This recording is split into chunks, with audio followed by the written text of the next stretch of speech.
That is a solid display though. I gotta give them that. You're gonna notice that there's like a bunch of numbers on here.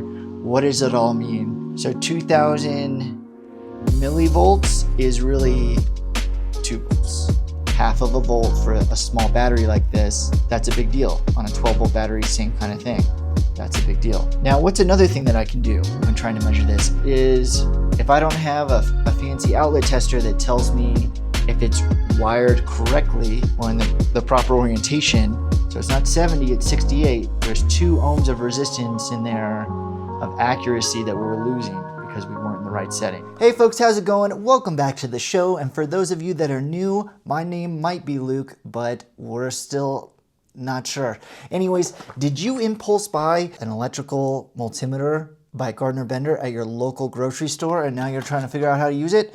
Well, I did, and today we're going to be going over all of the different test settings on your Gardner GDT-311. I've been getting a lot of feedback in the comment section lately, people expressing that they've been trying to do electrical testing and they accidentally short something out and they want help with that. And that's exactly what these videos are for.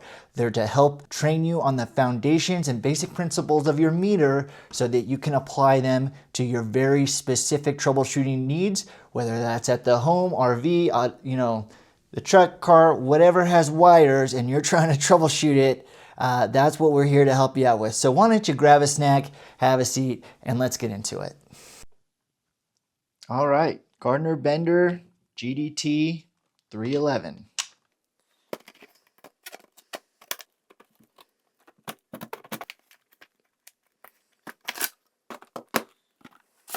Does not come with batteries.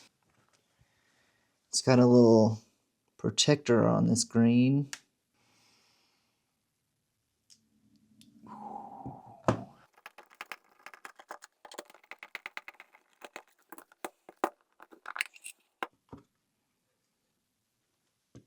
And it doesn't appear that it's fused at all.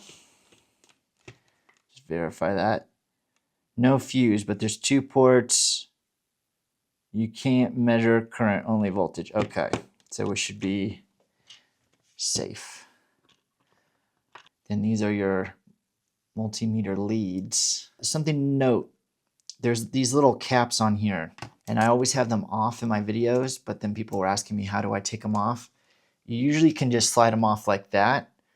On some meters, they're really hard, and I'll just use like a little flathead, and I'll get in here and I'll kind of pry up on it and pop it out. I always take these caps off, but don't throw these ones away. These are for working in higher cat rating environments. And let's see if we can bring up, this is for Cat 3 600 volt measurements. You'll want to use these.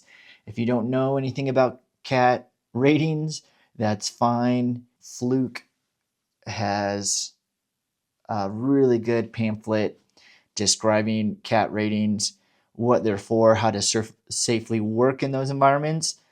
With a cheap little meter like this, I personally, my rule of thumb would be measure from the outlet and out. I wouldn't measure to the panel. I think technically this can measure at the electrical panel. That is a solid display though. I gotta give them that. I've had Gardner on the channel before. I'm sure I'll put this in a Gardner playlist. I usually give them kind of a hard time just because I feel like they're a bit overpriced. But the dial seems solid. The display is actually really clear. There's no hold or backlight button, which would usually be pretty standard. But let's go ahead and show you where to plug your leads into. And this is where we want to look at the labels on our lead ports.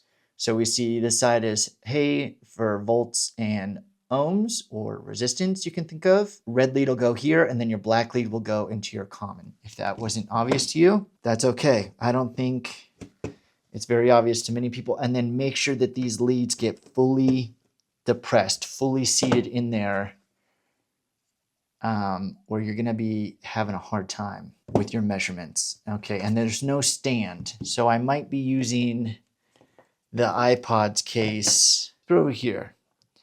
So before we get into like doing the actual testing, which will be pretty straightforward, you're gonna notice that there's like a bunch of numbers on here. What does it all mean? This is also something to note is a 2000 count meter. We need to touch on that. We need to touch on why there's so many numbers in here so that when you do start taking your measurements, you know exactly what the meter is telling you and you don't get confused and then take, because you can, the thing with meters is you can measure things just completely wrong and get a number and then you'll be very confused.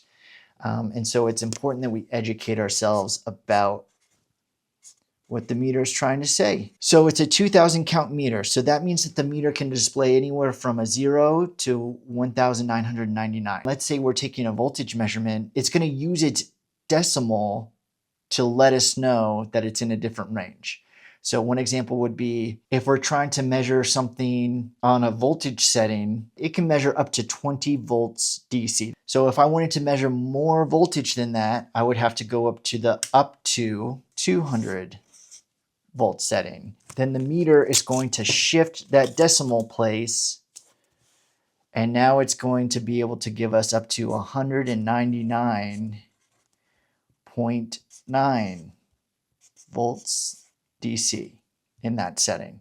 Before we get to testing, a rule of thumb that I like to go by is when you're learning, always start with the biggest number possible. So these are in milli, so that's 2000 millivolts. So 2000 millivolts is really 2 volts. In this section here, volts DC, I wish this was communicated more, but we're going to go over this dial. In our volts DC section, that's the solid and dashed line is to indicate the type of current and voltage that we're going to measure. We have between 600 and 200 millivolts.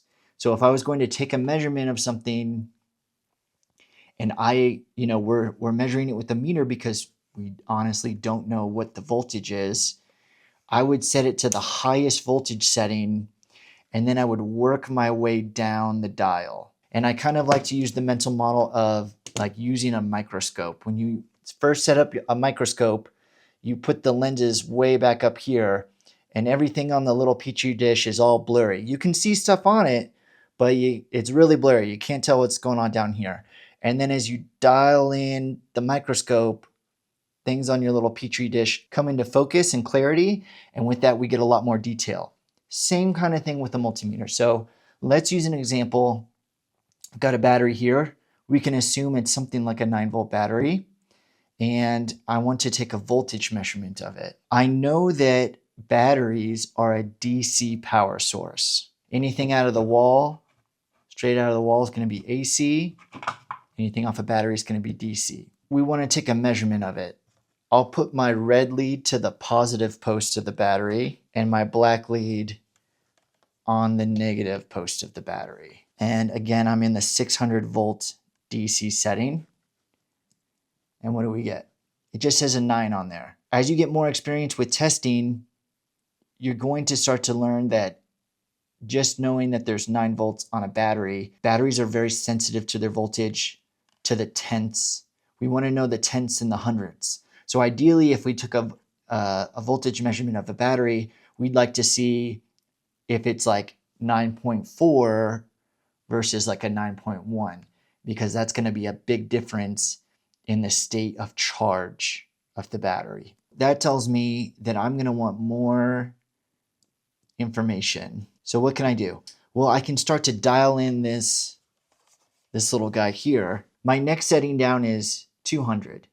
And when it says 200, it's saying it can measure up to 200 volts DC. It can measure everything below that, but the most it can measure is 200. We're right now in the 600 volt DC setting, meaning the most I can measure is up to 600 volts. We have a 9 volt battery source. The 200 volt setting would be well within that. And because of the limitations of our count, and we learned about the decimal, now we're going to see a decimal pop up on our display. And this is telling us it can measure up to 200 volts DC to the tenths. And so we can take another measurement and see where we're at with our battery. Okay, our battery is actually closer to 9.5. Half of a volt for a small battery like this, that's a big deal. On a 12 volt battery, same kind of thing. That's a big deal. Let's get even more accurate And we can dial it in even further. Now we have the 20 volt DC setting available to us below this one. So we can measure up to 20 volts DC, and then we're going to see our decimal change on the screen here as well. And now it's telling us we can measure up to 20 volts DC to the hundredths place. Okay, so that gives us a lot more information. Remember, it was reading, first it was at 9, then we dialed it down more, and then it was 9.4, 9.5, and it was kind of moving back and forth, and we weren't really sure if it was a 9.4 or 9.5, and now we know it's 9.49 to 9.50, right? So a lot more accurate measurement. Now, what happens if we keep going down? Well, the next setting down is up to 2000 millivolts of DC, or we can think of it as 2 volts. Now, 2 volts is much less than our 9 volt battery. It's not going to be capable of measuring that, but let's see what happens when we try that. We get a 1. This can be a little bit confusing if you're not more experienced with meters, but when a 1 pops up all the way on the left-hand side, it's essentially saying no value, or it's out of limits. So when we see a 1 pop up, it doesn't mean that there's 1 volt present. It means that it's not able to read whatever we're trying to have it read. It's basically an error code. And the same is going to be true with the 200 millivolts. Let's put it to the appropriate setting. So we started off really big, right? We know it's okay, it's a 9 to 10 volts that we're looking at, so that's well below 20, so we can just put it to the 20 setting. And then now we know that's the most accurate setting that we can get it to. What happens if we have our leads backwards? With direct current, the rule of thumb is that we're going to want our red to go to positive and our common to go to the common, or ground or negative, right? If we have it backwards on accident, and this will happen, is see how that negative sign's kind of flashing on there? That's what will be brought up. And all that's communicating to you is that the flow is in the opposite direction of what the meter is anticipating. It just means that your leads are backwards. Doesn't mean that you'll never run into negative voltage. It's just saying that the polarity of your lead direction is wrong. So that's what that's saying. And I want you all to understand a lot of this stuff is not communicated very well by the meter or by the manufacturer. Don't feel bad if it doesn't feel intuitive or if it's a little hard to pick up. There is a learning curve to all of this. That's why these videos are here in the first place. We have 3 groupings of different measurements that we can do with this meter. We can do our volts DC, that's here. This section here is going to be our volts AC. And then this is going to be our resistance measurements, or ohms. That's what the horseshoe's for. So they're letting you know volts AC has the black, how would you say, like embossing or bordering around it, around the numbers, to let you know this is a separate measuring section. So we really want to pay attention to whether we're measuring in volts AC or volts DC, because our numbers and values could be really inaccurate. If you're measuring volts AC, there's a chance that you're measuring a power source out of a wall or a generator, maybe a 240 volt outlet or a 120. When measuring outlets, I personally will only use an outlet tester for a couple of reasons. One, it's way less damaging to the outlet itself. You're not going to scratch anything or bend any prongs. It's going to give you a display of the voltage there, and it's also going to tell you the wiring. So it's going to give you everything that you need in like 5 seconds. So it's worth the investment. If you do not have one, I would recommend wearing gloves, electrically insulated gloves. That's the key. Don't just wear any pair of gloves or just rubber gloves from the kitchen. Certain gloves are rated for electricity and are specific for measuring electricity. You can get them at your big box store or on Amazon, and they should be rated for a certain amount of voltage. Whatever voltage you intend on measuring, that's what you should get it for. So let's say if you're going to be measuring, 240 volt outlet, make sure that your gloves are rated at like 500 volts. To make a measurement of an outlet, I'm in my volts AC area, and then I'm going to default to the highest setting because I don't really know the voltage coming out of there. It could be higher, it could be lower.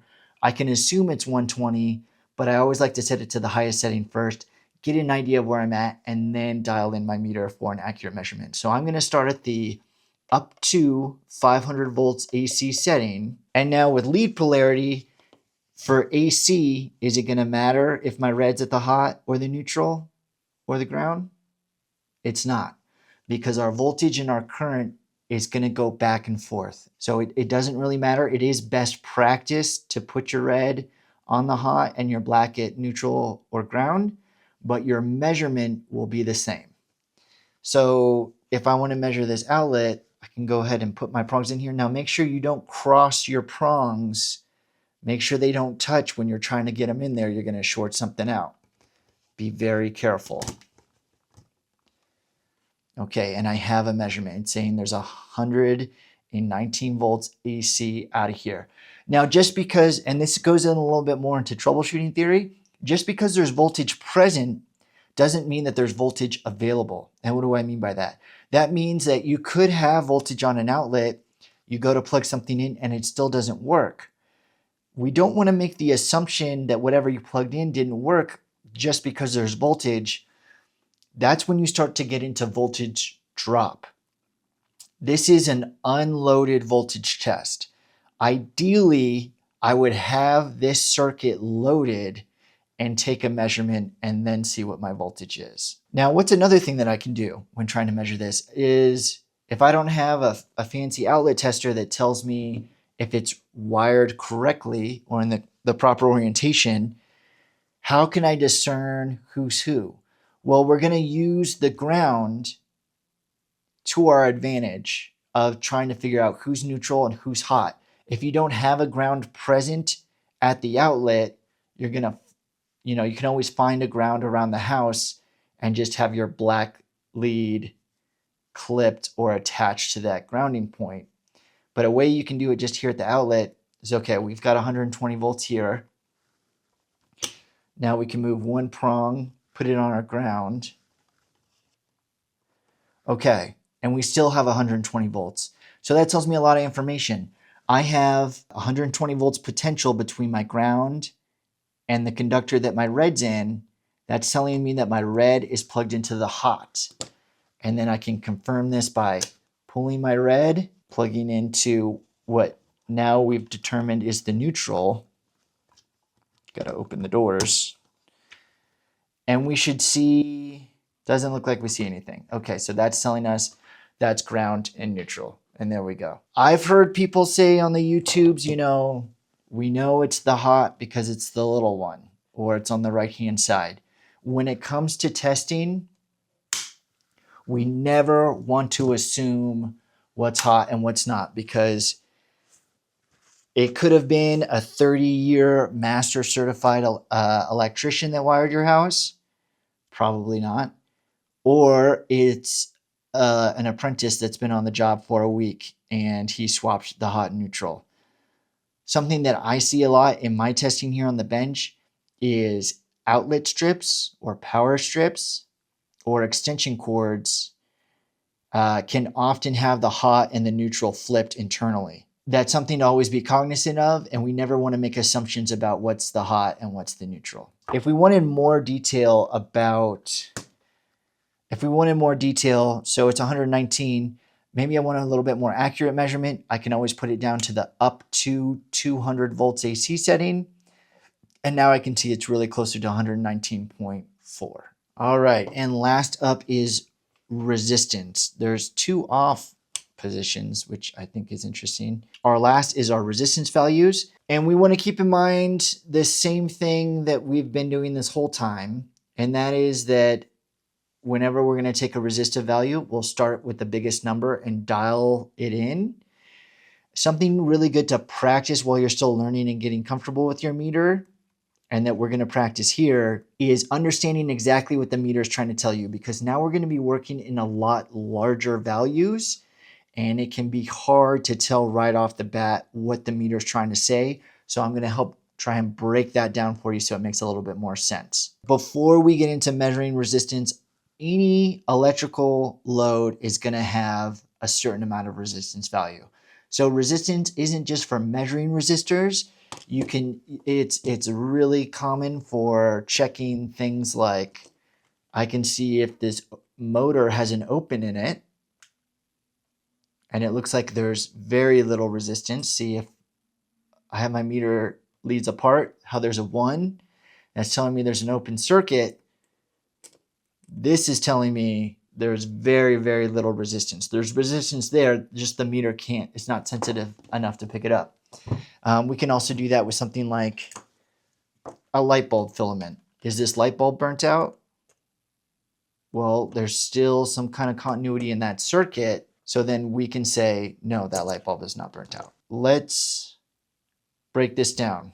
I'm in the 2000 K setting. Well, remember, we're in the metric system. K is for kilo. I always think of it as kila. 2000 K would be times 1,000. So that's 3 more zeros. So we can think of it like this. This setting on our meter can measure up to 2 million ohms of resistance. And we're going to want to pay really close attention to our decimal. So right now, there is no decimal.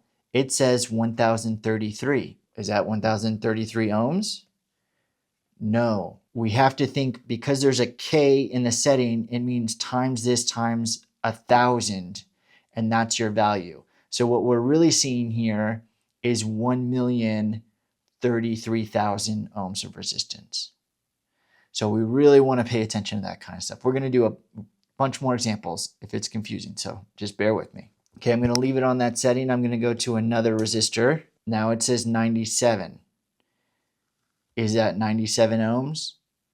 No, it has a K here, so I have to remember, okay, I need to times that by 1,000. It's 97,000 ohms. It just says 1. So now we're getting smaller numbers and we need more detail.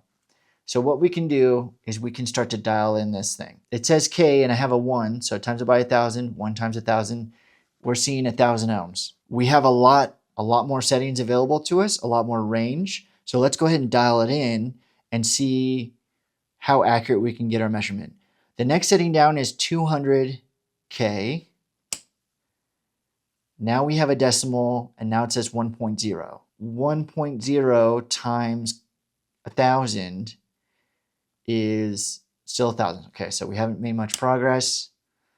Now we're in the 20K. Now we have 0.98. It's not 1,000, it's a little bit less. It's 980. So we're in the up to 20K setting, so that's 1,000, and it's reading 0.99. That's the setting, that's the value. So then we have to add the missing 0. 990. Up to 2,000. Okay, still. Okay, and now we have a whole number. Now it's saying, okay, it's not 990, it's really 984. Now our next setting down is the up to 200 range. 200 is much smaller than our 984, so we know that if we dial this number down, we'll get a 1 on the left-hand side. And we do, and that's saying it's out of range, whatever you're trying to measure. Let's try another one. Let's go small, real small. We're getting a 0, but we're not getting a 1, right? A 1 would be an open, like that. There's nothing to complete the circuit. When we have a 0, it's just trying to say, hey, you're in this really big setting. Whatever number you're trying to measure is probably somewhere in this range, and that's why it's just zeros, because it's not registering up here. So let's keep working it down. Still zeros. Cool. Keep working it down. You know, I want you all to know, as you get more comfortable with this and a little bit of practice, it'll get real snappy and you'll know what you're looking at really quickly. Just be patient with it. Okay, so now we have a 7. We're still in a K setting, so we're looking at 70 ohms approximately. Got to make sure there's an invisible 0 right there. And this decimal represents this comma. Dial it down up to 2000. Okay, 68. So it's not 70, it's 68. There's 2 ohms of resistance in there of accuracy that we were losing because we weren't in the right setting. And then we can finally dial it in all the way home at the 268.2 ohms is the final answer of the value of that resistor. So with all that being said, if you all have any questions, please let me know down in the comment section. If you're trying to learn electrical testing and measurements, I've got a bunch of stuff on the channel. I've got a bunch of different shorts. I've got a bunch of different meters if you're looking at wanting to upgrade or compare this one to a different one. A ton of different stuff. So go check it out, and I'll catch you on the next one.